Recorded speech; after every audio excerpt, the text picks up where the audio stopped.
যতই ষড়যন্ত্র করা হোক না কেন, বাংলাদেশে ফেব্রুয়ারিতে নির্বাচন অনুষ্ঠিত হবে, এটা আমরা আদায় করেই ছাড়বো ইনশাল্লাহ। শহীদ প্রেসিডেন্ট জিয়াউর রহমানের সমাধিস্থল বিএনপির নেতাকর্মীদের একটা আবেগ এবং অনুভূতির ঠিকানা। আমরা প্রত্যেক বছর বিভিন্ন সময় দলীয় কর্মসূচি, এমনকি জিয়াউর রহমানের শাহাদাত বার্ষিকী, জন্মবার্ষিকী প্লাস বিএনপির প্রতিষ্ঠাবার্ষিকী উপলক্ষে আমরা নেতাকর্মীরা সর্বস্তরের এখানে জমায়েত হতাম, জড়ো হতাম। বিগত স্বৈরাচার খুনি হাসিনার আমলে আমাদেরকে বিভিন্ন ধরনের প্রতিবন্ধকতার সৃষ্টি করা হতো।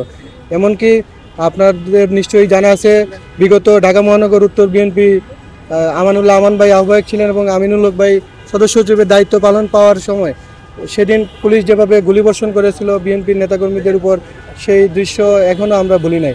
তো এইভাবে সরাসরি গুলি করা, শ্রদ্ধা নিবেদন জানাতে আসা, পৃথিবীর ইতিহাসে আমাদের মনে হয় না এরকম কোনো নজির আছে কোনো নেতার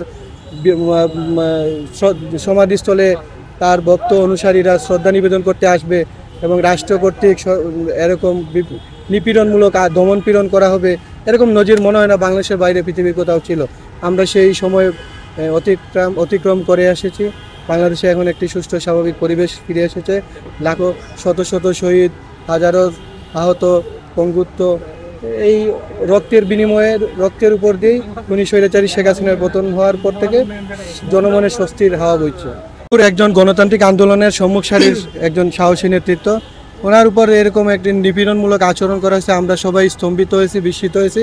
এটাকে আমরা এক ধরনের ষড়যন্ত্রের, নির্বাচনকে বানচাল করার এক ধরনের ষড়যন্ত্র হিসেবে আমরা ধরে নিচ্ছি। যতই ষড়যন্ত্র করা হোক না কেন, বাংলাদেশে ফেব্রুয়ারিতে নির্বাচন অনুষ্ঠিত হবে, এটা আমরা নির্বাচন আদায় করেই ছাড়বো ইনশাল্লাহ। এখন নির্বাচন আয়োজন করবে নির্বাচন কমিশন। যেহেতু এইখান থেকে স্বৈরাচার খুনি হাসিনার পতন নিশ্চিত হয়েছে, এখন বাংলাদেশে নিরপেক্ষ নির্বাচন করার জন্য দাবি আদায় করার মতো কোনো পরিবেশ নেই। এখন নির্বাচন অংশগ্রহণমূলক হবে। যারা গণহত্যার সাথে জড়িত ছিল তারা নির্বাচনের বাইরে থাকবে, এটাই স্বাভাবিক।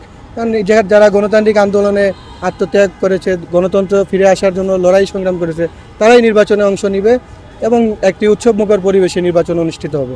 এখানে এক ধরনের গেট বন্ধ করে, পুলিশি বেষ্টনী দিয়ে, তল্লাশি করে, মোবাইল চেক করে নেতাকর্মীদেরকে গ্রেপ্তার করা হতো।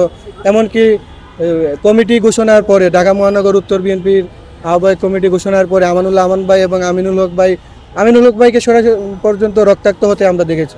সুতরাং অসংখ্য নেতাকর্মী এই জিয়াউর রহমানের মাজারে শ্রদ্ধা নিবেদনে আসতে খুনি হাসিনার পেটুয়া বাহিনী, তৎকালীন পুলিশ বাহিনী যে নির্মম নির্যাতন, নিপীড়ন, এমনকি গুলিবর্ষণ করেছে লাঠিপেটার থেকে শুরু করে, তো আমাদের নেতাকর্মীরা রক্তাক্ত হয়েছিল। এই নজির আপনারা নিশ্চয়ই বিগত দিনে দেখেছেন। এখন একটি মুক্ত পরিবেশে আমরা স্বাধীনভাবে এখানে আসতে পারতেছি, প্রাণ ভরে আমাদের নেতার প্রতি শ্রদ্ধা নিবেদন করতেছি। এটা গণতান্ত্রিক উত্তরণের জন্যই এই পরিস্থিতি আমরা পেয়েছি। ধন্যবাদ।